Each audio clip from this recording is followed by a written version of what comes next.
बंधु माने आजिर एही कार्यक्रम को आपण मानक स्वागत। आजिर एही कार्यक्रमटी कर्कट राशि व्यक्ति विशेष मानक पई बहुत गुरुत्वपूर्ण अटे। कारण आजिर एही वीडियो रे आमे माने जानिबा जे कर्कट राशि व्यक्ति विशेष मानक पई नवेम्बर 2025 किपरि रहिबे।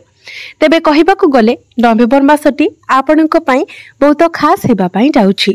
कारण आपणक राशि रे देवगुरु बृहस्पति उच्चस्थ होई सारिछंती एवं एही नवेम्बर मासरे शनि देव बक्रीरो मार्गी हेबा पई जाउछंती, जहा फल रे एही नवेम्बर मासरे आपणक जीवन रे किछि बड़ हेबा पई जाउछि। तेबे आजिर एही वीडियो रे आमे माने जानिबा जे एही नवेम्बर मासरे आपणक जीवन रे केउ सब विशेष घटना घटिबाकू जाउछि। एहा सहित आपणकर स्वास्थ्य, शिक्षा, प्रेम जीवन, वैवाहिक जीवन, भाग्य, क्यारियर एवं व्यापार वाणिज्यर स्थिति किपरि रहिबो एही नवेम्बर 2025 रे से विषय रे आजिर एही वीडियो रे आमे माने विस्तार भाबरे आलोचना करिबा। नवग्रहंकर स्थिति मध्ये देखिबा। नवग्रह आपणको केउ फल प्रदान करिबारे सक्षम हेबे। एहा सहित अशुभत्व प्रदान करुथिबा ग्रह मानक पई किछि विशेष प्रतिकार मध्ये जानिबा।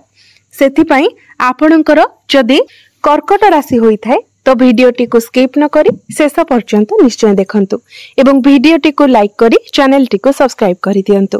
कमेंट बॉक्स रे भक्ति एवं श्रद्धार सहित जय श्री जगन्नाथ, जय मां लक्ष्मी निश्चय लिखंतु। तो बंधु माने आसंतु आरंभ करिबा आजिर एही कार्यक्रम को, जहा आपणकर जन्म राशि तथा चंद्र राशि उपरे आधारित अटे। तेबे राशि चक्रर 12 गोटी राशि मध्यरु चतुर्थ राशि हेउची कर्कट राशि एवं कर्कट राशिर राशिधिपति हेउछंती चंद्रमा। एबे आसंतु जानि नेबा एही नवेम्बर मासरे आपणको कुंडली रे नवग्रहंकर स्थिति किपरि रहुछि। तो बंधु माने आपणको कुंडलीर प्रथम भावरे गोचर करूछंती गुरु, द्वितीय भावरे गोचर करूछंती केतु, चतुर्थ भावरे गोचर करूछंती सूर्य एवं शुक्र, पंचम भावरे गोचर करूछंती बुध एवं मंगल, अष्टम भावरे गोचर करूछंती शनि एवं आपणकर नवम भावरे गोचर करूछंती राहु। तो सर्वप्रथमे आसंतु जानि नेबा आपणकर स्वास्थ्य किपरि रहिबो एही नवेम्बर 2025 रे। तेबे बंधु माने कुंडलीर प्रथम भावटी होई थाए स्वास्थ्यर भाव, इम्यूनिटी सिस्टम रो भाव। आपणकर प्रथम भावर अधिपति हेउछंती चंद्रमा, जे कि प्रति 2 दिन रे निजर राशि परिवर्तन करिथांती। किंतु गुरु आपणकर प्रथम भावरे गोचर करूछंती। आपणक राशि रे गुरु उच्चस्थ अछंती, तेणु स्वास्थ्य आपणकर एही नवेम्बर मासरे बहुत भल रहिबो। तेबे एही नवेम्बर मासरे आपणकर कोनोसी भी स्वास्थ्य जनित समस्या देखा जाउ नाही। पूर्वरु आपणक स्वास्थ्य रे जहा भी किछि समस्या लागि रहितिला से सब समस्या आपणकर दूर हेबाकू जाउछि। आपण निजको स्वास्थ्यवान अनुभव करिवे। एबे आसंतु जानिबा आपणकर शिक्षा क्षेत्र किपरि रहिबो एही नवेम्बर 2025 रे। विद्यार्थी मानक पई किपरि रहिबो एही नवेम्बर मासटी। तो बंधु माने कुंडलीर पंचम भावटी होई थाए शिक्षार भाव। आपणक पंचम भावर अधिपति हेउछंती मंगल। मंगल आपणक कुंडलीर पंचम भावरे ही गोचर करूछंती एवं मंगलक सहित बुद्धिर कारक ग्रह बुध मध्य आपणकर पंचम भावरे गोचर करूछंती। बृहस्पतिंकर पंचम दृष्टि मध्य आपणकर पंचम भाव उपरे रहुछि। एहा व्यतीत 16 नवेम्बर को सूर्य मध्य आपणकर पंचम भाव को आसीजिबे।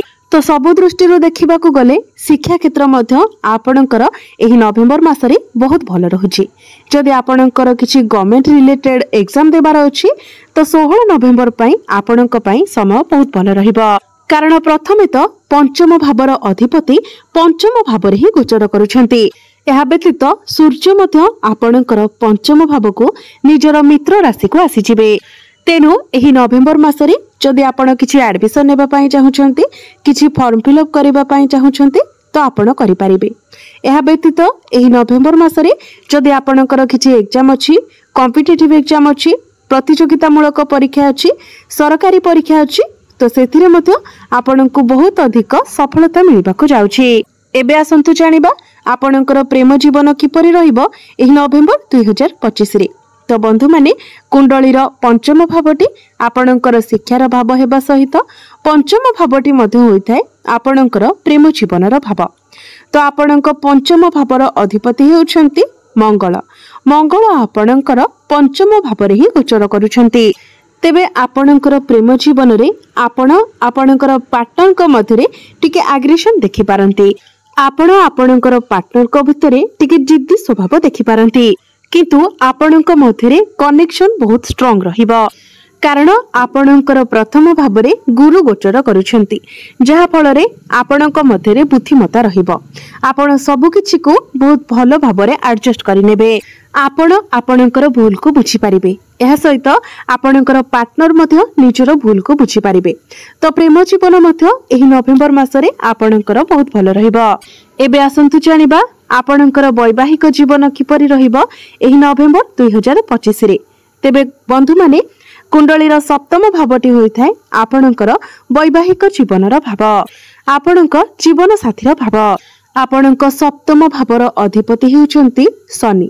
शनि आपणक कुंडलीर अष्टम भावरे गोचर करुछंती एवं आपणकर सप्तम भावरे गोचर करुछंती राहु। तेबे गुरुंकर सप्तम दृष्टि आपणकर सप्तम भाव उपरे रहुछि। गुरु हेउछंती आपणकर भाग्य भावर अधिपति, तो भाग्य भावर अधिपति होई गुरु आपणकर सप्तम भाव को देखुछंती। तेणु भाग्य बलरे आपणकर वैवाहिक जीवन मजबूत हेबाकु जाउछि, जहा आपणकर जीवन साथींको पई बहुत भलो रहिबो। आपणकर जीवन साथींकर पर्सनल एवं प्रोफेशनल लाइफ रे आपण ग्रोथ देखिबाकु पाइबे। से निज जीवन रे किछि नुवा जिनिसर आरंभ करि पारंती, जहा तांकर भविष्यत पई अर्थात आपण दुई जनकर भविष्यत पई लाभप्रद साब्यस्त हेबो। जेहेतु गुरुंकर शुभ दृष्टि आपणकर सप्तम भाव उपरे रहुछि, तेणु निश्चित भाबरे आपणकर वैवाहिक जीवन एही नवेम्बर मासरे बहुत भलो रहिबो। पूर्वरु जदि आपणकर वैवाहिक जीवन रे कोनोसी प्रकारर अशांति लागि रहिथिला, मनांतर मतांतर लागि रहिथिला, तो से सब दूर होई जिवो। आपणकर वैवाहिक जीवन रे एक बहुत भलो परिवर्तन देखिबाकु पाइबे।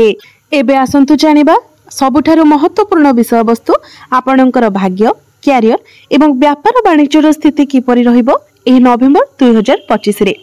तो बंधु माने कुंडलीर नवम भावटी होइथाय आपणकर भाग्यर भाव एवं दशम भावटी होइथाय क्यारियर भाव।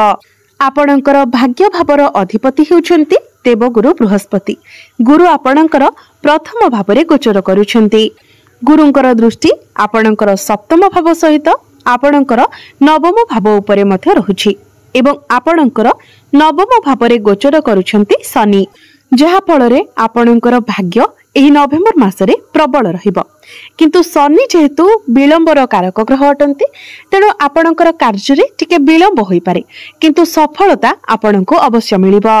शनि जेउ स्थान रे गोचर करिथांती सेही स्थान सह जड़ित कर्म गुड़िकरे ग्रोथ देइथांती, किंतु आपणको टिके स्ट्रगल भी करबाको पड़िथाए। तेणु समय लागिले मध्य सफलता किंतु आपणको निश्चित भाबरे मिलिबो। तेणु आपण जदि किछि कार्यर आरंभ करूछंती एवं सेथिरे विलंब देखुछंती, तो आपण कार्यरु ओहरी न जाई कार्य आपण जारी रुहंतु, कारण सफलता आपणको निश्चित भाबरे प्राप्ति हेबो। जदि आपण किछि इन्वेस्टमेंट करिबा पई चाहुचंती तो ताहा मध्ये आपणको पई भलो रहिबो। तेणु एही नवेम्बर मासरे जदि आपण किछि इन्वेस्टमेंट करिबा पई चाहुचंती, जेमिति कि trading, share market, stock market ए सबरे किछि इन्वेस्टमेंट करिबा पई चाहुचंती तो आपणको पई ताहा भलो रहिबो। क्यारियर कथा जदि कहिबा तो आपणकर दशम भावर अधिपति हेउछंती मंगल। मंगल आपणको कुंडलीर पंचम भावरे गोचर करुछंती। मंगलंकर दृष्टि आपणकर एकादश भाव लाभ स्थान उपरे रहुछि। मंगलंकर दृष्टि आपणकर अष्टम एवं द्वादश भाव उपरे मध्य रहुछि। तेणु आपणकर काम कार्य को नेकी दूर यात्रा करि पारंती किंबा विदेश यात्रा करि पारंती। एपरि किछि लोकंक सहित आपणकर कांटेक्ट होई पारे, जो माने दूररु आसीथिबे किंबा विदेशरु आसीथिबे। एही नवेम्बर मासटी आपणकर क्यारियर पाई मध्य बहुत अधिक सपोर्टिव रहुछि। आपण जदि चाकरी करूछंती तो चाकरी क्षेत्र रे प्रमोशन मिलिबार बहुत अधिक संभावना रहुछि, एवं जदि आपण चाकरी करि नाहंती तो आपणकु चाकरी मिलिबार मध्य बहुत अधिक संभावना रहुछि। तेनु आपण निज तरफरु चेष्टा जारी रखंतु। मंगलंकर दृष्टि जेहेतु आपणकर द्वादश भावरे रहुछि, तेणु जदि आपण मार्केटिंग रो काम करूछंती, डॉक्यूमेंटेशन रो काम करूछंती, मेडिकल फील्ड रे अछंती तो ए सब क्षेत्र रे आपणकु बहुत अधिक सफलता मिलिबाको जाउछि। जदि आमे मोटा मोटी भावरे कहिबा तो सबु दृष्टि एही नवेम्बर मासटी आपणक पई बहुत भल रहिबाकु जाउछि। प्रत्येक क्षेत्र में आपणको सफलता मिलिबाकु जाउछि कारण प्रत्येक ग्रहंकर स्थिति बहुत मजबूत रहुछि। शुभ दृष्टि जोगो आपणक जीवन रे एक बड़ परिवर्तन आसीबाकु जाउछि। तेबे गोटिए कथार ध्यान रखिबे, आपण आलस्य को परित्याग करंतु, जेते पारिबे निजर कर्म को ठीक भाबरे करि चालंतु। निश्चित भाबरे आपणको बहुत अधिक सफलता मिलिबाकु जाउछि। बिजनेस कथा जदि कहिबा तो सप्तम भावटी होई थाए बिजनेस रो भाव। गुरुंकर दृष्टि आपणकर सप्तम भाव उपरे रहुछि, तो बिजनेस रे मध्य आपण बहुत भलो ग्रोथ देखिबाकु पाइबे। जदि आपण किछि नुवा बिजनेस स्टार्ट करिबाकु चाहुचंती तो समय आपणक पई बहुत भलो रहिबो। आपणकर डेली इनकम बढ़िबो, आपणकर फाइनेंशियल ग्रोथ हेबो। बिजनेस रे आपण प्रॉफिट देखिबाकु पाइबे। बिजनेस को नै नुवा नुवा आइडिया आपणकर मन को आसीबो। एबे आसंतु जानिबा किछि उपाय विषय जो उपाय गुड़िक करबा द्वारा आपणको अधिक मात्रा रे शुभ फल प्राप्ति हेबो। सेथिपाई प्रत्येक दिन सूर्यास्त परे आपण चंद्रमांकर बीज मंत्र 108 थर जप करंतु। प्रत्येक दिन आपण हनुमान चालीसार पाठ करंतु। प्रत्येक दिन उदित सूर्य को आपण तंबा पात्र रे जलार्घ्य अर्पण करंतु। पारिबे जदि आपण प्रत्येक दिन ओम नमः शिवाय मंत्र मध्य 108 थर जप करंतु एवं प्रत्येक सोमवार दिन आपण शिव मंदिर जांतु। आपणको अधिक मात्रा रे शुभ फल प्राप्ति हेबो। तेबे बंधु माने आपणकर जीवन मंगलमय हो, एहा ही ईश्वरक निकटरे मोर प्रार्थना। धन्यवाद।